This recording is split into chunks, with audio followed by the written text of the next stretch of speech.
Magandang araw ho sa inyong lahat. Welcome to our Strong Family Prayer and Exhortation. At muli po tayo ay nagpapasalamat sa kabutihan ng Diyos na binigyan ulit tayo ng lakas ng katawan upang maipagpatuloy ho yung ating tungkulin bilang isang mabuting pamilya, matatag na pamilya, at nagbabahagi ng mga aral na nakakatulong din naman sa ating mga pamilyang Pilipino. Tayo po muli ay manalangin, ipagdasal natin ng pamilyang Pilipino na sila ay makakilala sa Panginoong Kristo at tanggapin nila si Jesus na kanilang maging Panginoon at tagapagligtas. Shall we pray?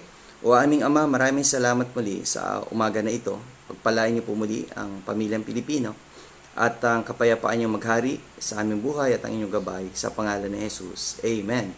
Nais ko pong ipagpatuloy ang ating strong exhortation from the book of Ephesians chapter 2 and verse 14. For He is our peace, who hath made both one and hath broken down the middle wall of partition between us. Well, ang kapayapaan ho ay ang ating Panginoong Kristo.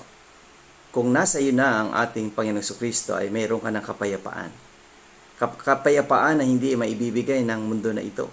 Kapayapaan na hindi mabibigay ng kayamanan. Kapayapaan na ikaw ay mayroon ng relasyon sa Diyos sa pamamagitan ng ating Panginoong Kristo.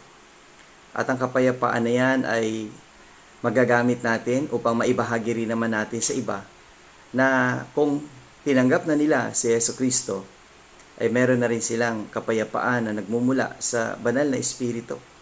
Dahil ho yan ang bunga ng banal na Espiritu. Pagmamahal, kaligayahan, at kapayapaan.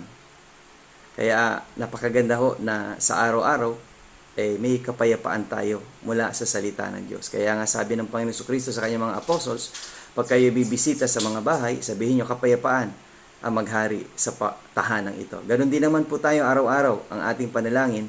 Kapayapaan ho ang maghari sa inyong pamilya sa araw na ito. See you again tomorrow sa ating Strong Family Prayer and Exhortation.